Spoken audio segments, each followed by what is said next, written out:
Hello friends, this is Roxanne, and today, I'm going to recap the 9th episode of the anime called Blue Lock. Team V takes the lead. Nagi wants to play hooky now, but Ryo states he can do after he scores 5 more goals. Seeing the goal Nagi scored, the high-level technique and control he showcased, Isagi feels they are against a monster. Team Z tries to shake it off and start an attack. Kunigami tries getting in his range for shooting, but Ryo steals the ball guessing he couldn't reach his shooting range. Kunigami attempts to retake the ball, but Ryo protects it and then gives another long pass to Nagi. However, this time instead of completely controlling and stopping the ball, Nagi taps it and then does a bicycle kick, scoring his second goal in the game. Raichi starts blaming Kunigami for losing the ball, but Isagi stops them, because if they lose the game, they are all out and need to give their best to win. Starting from the center again, Isagi attempts to use their last weapon Chigiri. He gives him a long pass and Chigiri chases it, but is surprised to see Tsurugi catching up to his speed and even taking the ball before him. Tsurugi gives the ball to Ryo. Isagi states he will pass to Nagi again. Narahaya decides to join Igarashi and Raichi to help protect Nagi, but seeing this Ryo then gives the ball to Tsurugi. As too many people protect Nagi, Tsurugi has more free ground and easily takes a shot, increasing their lead to 3-0. With 3 goals, Isagi believes that no one in their team believes in the victory anymore. However, Bachira gets excited and finds their trio to be amazing. Isagi states it's 3-0 already, but Bachira, giving him a serious look, asks Isagi if he is scared. Bachira notes that their goals were special, but the solution is easy. They need to be super special. Starting with the ball, Bachira states that if their weapons and formulas didn't work, if they manage to score now, it will mean they have surpassed their limits.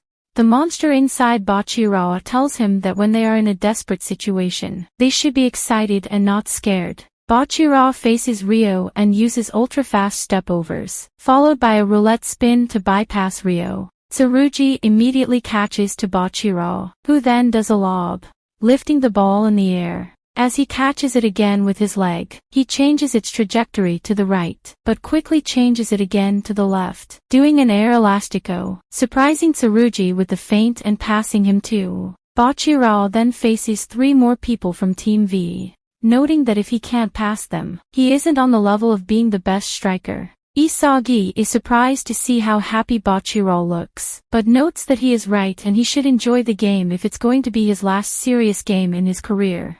Bachira manages to pass the 3 guys and facing the goalkeeper, he kicks the ball and scores a goal. Team Z is excited and Igarashi feels he can break his limit too. Kunigami congratulates Bachira, but states that surpassing limits isn't just being reckless.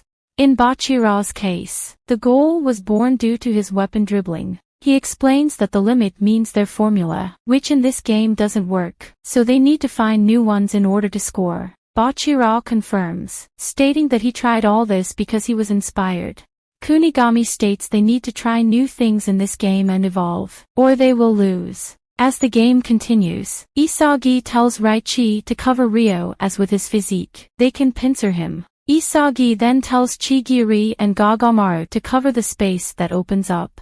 He explains that they need to stop Ryo before he sets up Nagi. Raichi is annoyed, but agrees. Having no choice, Ryo then passes to Tsurugi and Chigiri starts chasing him. Tsurugi outruns Chigiri, but Chigiri manages to keep up and touch the ball as Tsurugi passes and change its trajectory. Nagi still manages to get the ball and takes a shot from outside the penalty area, but it hits Igarashi's face. From Igarashi's face, the ball reaches Bachira.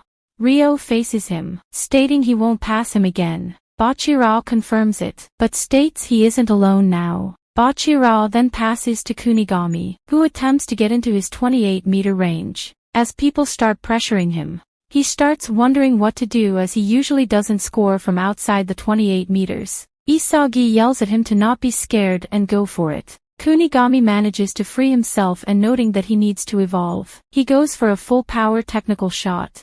The shot is directly at the middle of the goal and the goalkeeper wonders if he should punch it. However, the ball starts wobbling and slightly changes its trajectory and goes past the goalkeeper, making the results 3-2. At the halftime, Team C is in good mood. Kunigami explains that he focused on how he made contact with the ball more than usual, and felt like he experienced a new sensation for scoring. Isagi wonders what he can do and that if this is his last game, he wants to try a new version of himself. At the same time, Ryo states they need to change their own tactics in response to Team Z changing their tactic. The second half starts. Kunigami notices that Team V starts to press him quicker. As it's reckless for him to take even longer shots, he passes to Bachira, who then passes to Gagamaru, who feels he is a bit ahead of the ball, but still decides to shoot and takes a scorpion kick. The ball heads to the right corner, but Tsurugi returns to the goal and deflects it. The ball reaches Isagi, who sees a chance to shoot from 23 meters, but gets quickly blocked. As he wonders how he can shoot, a second players come and takes the ball from him. Isagi starts wondering what he could have done and what he needs to do to evolve himself. In that moment Nagi tells him he is totally useless. He was full of himself, but didn't take the shot and is so inefficient. Nagi wonders why is he still trying and not giving up. As if his talent was at Isagi's level, he would have quit football by now. Nagi asks Isagi what motivates him that much, calling him a genius. Isagi tells him to shut up as he is about to get to the good part. Unri notes that the game turned out as Ego predicted. Ego confirms the game is intense and every time the line is crossed between life or death, win or lose, and his striker is forced to awaken. Ego asks her if she knows what it means to awaken. Unri guesses it's like going from ordinary to extraordinary, but Ego states she is way off. Ego states awakening is like doing a jigsaw puzzle, facing an extreme situation to win, and after much trial and error, it's when the pieces for success all fall into place, and a new ego blooms. In short, it's the moment you learn who you really are. Isagi realizes he is inefficient like Nagi stated. While he was thinking on what to do, that gave the opponents a chance to block his shot. With his special awareness, he can get into a good position for a shot, but if he doesn't shoot, nothing will happen. Reichi keeps pressuring Ryo, which annoys him. Reichi states that Ryo is indeed good, but he sees how to stop him as he always first looks for Nagi. Igarashi also annoys Nagi, telling him that he can't do anything unless Ryo tells him to. Reichi adds to it that without Nagi, Ryo is just a master of none. Ryo gets angry and hits Reichi with his elbow. The whistle then blows and Ryo is given an yellow card. Reichi passes to Chigiri and Tsurugi faces him. Chigiri tries going past him, but seeing his acceleration, he figures he won't be able to outrun him no matter how much he tries. Recalling that he touched Tsurugi's pass before that, Chigiri realizes that he needs to create a situation where he can utilize his weapon. Chigiri then hits the ball towards an empty area.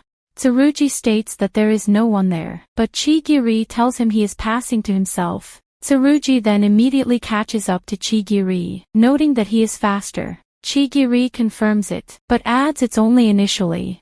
Chigiri knows that he can't beat him in a 10 meters range, but on a longer run, he will outrun him. Chigiri reaches the ball first and takes a shot, scoring the goal and equalizing the game with 3-3. With 30 minutes remaining, Ego states that the best striker in the world is the one that can dominate this blue frenzy.